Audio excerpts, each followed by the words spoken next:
నమస్తే, welcome to Aadan. నేను దీప్తి మధుసూదన్ రెడ్డి. కల్కి సెకండ్ ట్రైలర్ కూడా వచ్చేసింది.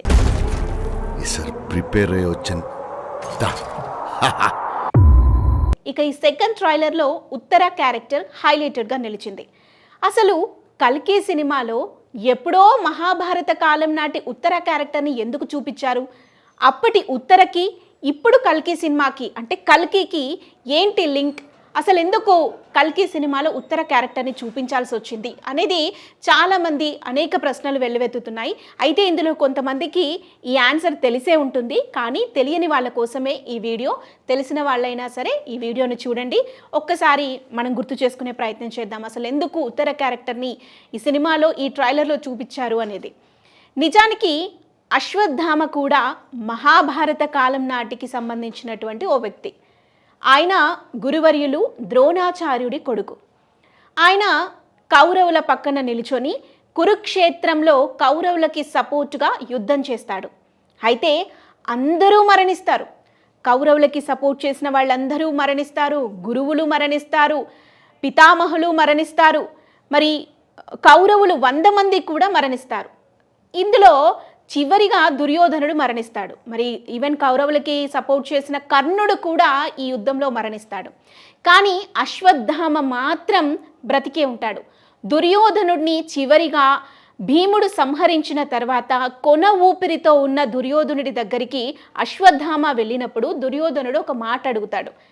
నాకు ఈ చివరి శ్వాస తీసే ముందు నాకు ఒక మంచి విషయాన్ని చెప్పు అశ్వత్థామ మిత్రమా, నేను సంతోషంగా కనుమూయాలి అనుకుంటున్నాను అని అంటే, అప్పుడు అశ్వత్థామ అంటాడు, నేను వెళ్ళి ఉప పాండవులందరినీ సంహరిస్తాను, దానితో ఆ విషయం విని నువ్వు సంతోషంగా కనుమూయు అని చెప్పేసి అక్కడి నుంచి వెళ్ళి తనకున్నటువంటి విద్యలన్నింటినీ కలుపుకొని ఉప పాండవులందరినీ కూడా సంహరిస్తాడనమాట.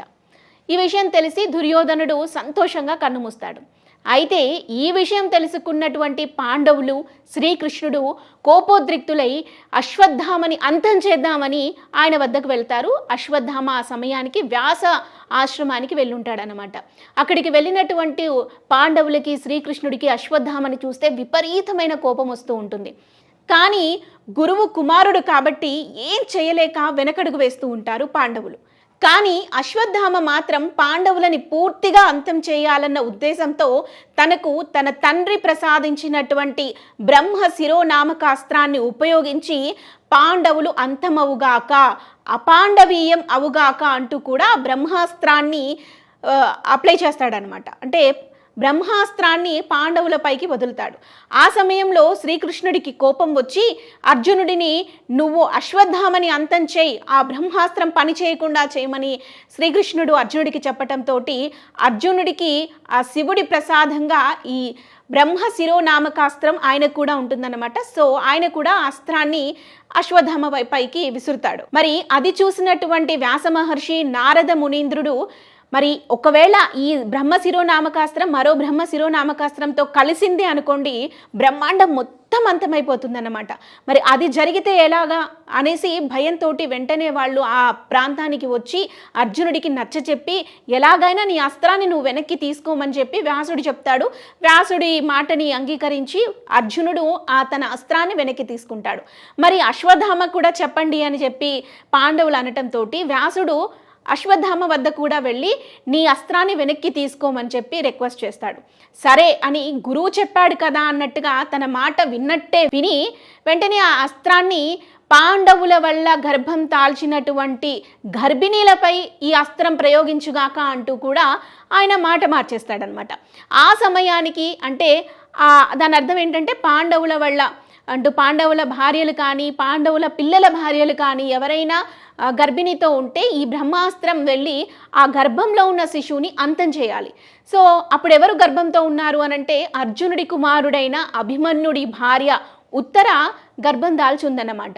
ఆ బ్రహ్మాస్త్రం వెళ్ళి ఉత్తర కడుపు మీద పడుతుంది. సో ఈ కారణంగా ఉత్తర కడుపులో ఉన్నటువంటి బిడ్డ మరణిస్తుంది. సో వెంటనే శ్రీకృష్ణుడికి చాలా కోపం వస్తుంది. ముందుగా ఉత్తర కడుపులో ఉన్న బిడ్డని కాపాడాలన్న ఉద్దేశంతో తను చేసినటువంటి కర్మల ఫలంగా వచ్చినటువంటి ఆ ఫలితాన్ని ఒక యోగ విద్యల ఆధారంగా సృష్టిని వేడుకొని తన యోగ ఫలితాన్ని ఉత్తర గర్భంలో ఉన్న శిశువుకి ఇచ్చి ఆ శిశువుని మళ్ళీ బ్రతికించాలి అంటూ కూడా వేడుకుంటాడు.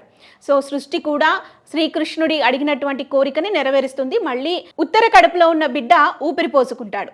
తర్వాత శ్రీకృష్ణుడు చాలా కోపంతో అశ్వత్థామకి శాపం ఇస్తాడన్నమాట. నువ్వు ఈ కలియుగం అంతమయ్యేంత వరకు, భూమి అంతమయ్యేంత వరకు రక్తం కారుతూ దుర్గంధమైన వాసనతో ఈ భూమి మీదే తిరుగుగాక అంటూ కూడా ఆయనకి శాపం ఇస్తాడనమాట. అంతేకాకుండా అశ్వత్థామకి ఒక వరం ఉంటుంది. తన శరీరంలో ఉద్భవించినటువంటి ఒక మణి ఉంటుంది. ఆ మణి కూడా తన దగ్గర నుంచి పోవుగాక అంటూ కూడా అతను శాపం పెట్టేసరికి వెంటనే ఆయన ఒక కుష్ఠరోగిలాగా మారిపోయి ఈ భూమి మీదే తిరుగుతూ ఉండిపోయాడనమాట. సో ఇప్పటికీ అశ్వత్థామ ఉన్నాడు. మరి కల్కి జననం వచ్చి కల్కి పుట్టిన తర్వాత ఈ భూమండలం కూడా పూర్తిగా అంతమయ్యే సమయానికి అశ్వత్థామకు ఉన్నటువంటి ఆ శాపం నుంచి ఆయన విముక్తి పొందుతాడన్నమాట. సో మరి ఇక్కడ ఎందుకు ఉత్తరణ చూపించారు అనంటే, ఇక్కడ మీరు అబ్జర్వ్ చేస్తే కర్మ రిటర్న్స్ అనేది మనకి సినిమాలో చాలా క్లియర్గా కనిపిస్తుంది. ఏ కారణం చేత అయితే అశ్వత్థామ శాపగ్రస్తుడయ్యాడో, ఉత్తర కడుపున ఉన్నటువంటి గర్భాన్ని ఆయన సంహరించటం వల్ల, అంతం చేయటం వల్ల శ్రీకృష్ణుడికి కోపం వచ్చి ఆ శాపాన్ని ఇచ్చాడు. సో అతను క్షణికావేశంలో తను తప్పు చేస్తున్నానా ఒప్పు చేస్తున్నానా విషయాన్ని కూడా గ్రహించుకోకుండా తన స్నేహితుల మరణానికి ఒక బాధని పాండవులకి కలిగించాలన్న ఉద్దేశంతో ఆ రోజు ఆయన ఉత్తర కడుపులో ఉన్నటువంటి బిడ్డని సంహరిస్తాడు. సో ఎలాగైతే ఉత్తర కడుపులో ఉన్న బిడ్డని సంహరించాడో, ఆ కారణం చేత ఏ విధంగా శాపగ్రస్తుడయ్యాడో, ఇప్పుడు కల్కి జననానికి సంబంధించి కూడా ఇక్కడ మనకి సినిమాలో కూడా చూసినట్లయితే అమితాబ్ బచ్చన్, దీపికా పదుకోనేని చాలా జాగ్రత్తగా కాపాడుకుంటూ కనిపిస్తూ ఉంటాడు. సో ఎక్కడైతే మనకి అశ్వత్థామ ముందుగా ఉత్తర కడుపునున్న బిడ్డని ఎలాగైతే సంహరించాడో, అది కర్మ రిటర్న్స్ లాగా మరో తల్లి కడుపులో ఉన్నటువంటి బిడ్డని కాపాడుకునే విధంగా ఈ సినిమాలో మనకి చూపించారు. సో ఇదన్నమాట. అందుకని ఉత్తరని ఈ సినిమాలో చూపించటం జరిగింది. సో ఆ తర్వాత ఉత్తర కడుపు నుంచి పరీక్షిత్ పుట్టడం, ఆయన పుట్టడంగానే అందరినీ పరీక్షగా చూడటం వల్ల ఆయనకి పరీక్షిత్ అని పేరు పెట్టడం, ఆ తర్వాత పరీక్షిత్ మహారాజుకి జన్మేజయుడు పుట్టడం, ఇదంతా మనకి తెలిసిన కథే. సో అక్కడి నుంచి మొదలైందన్నమాట. ఆ కారణం చేతనే అశ్వత్థామ శాపగ్రస్తుడై కలియుగం అంతమయ్యేంత వరకు కూడా అతను భూమిపైనే ఉంటాడు. మరి కల్కి సంబల నగరంలో సుమతి అనే మహిళ గర్భంలో పుడతాడు కాబట్టి, సో సుమతియే మనకి సినిమాలో చూపించినటువంటి దీపికా పదుకునే క్యారెక్టర్. సో తన కడుపులో ఉన్న బిడ్డని కాపాడే బాధ్యత అశ్వత్థామకే వచ్చింది. ఇదన్నమాట స్టోరీ.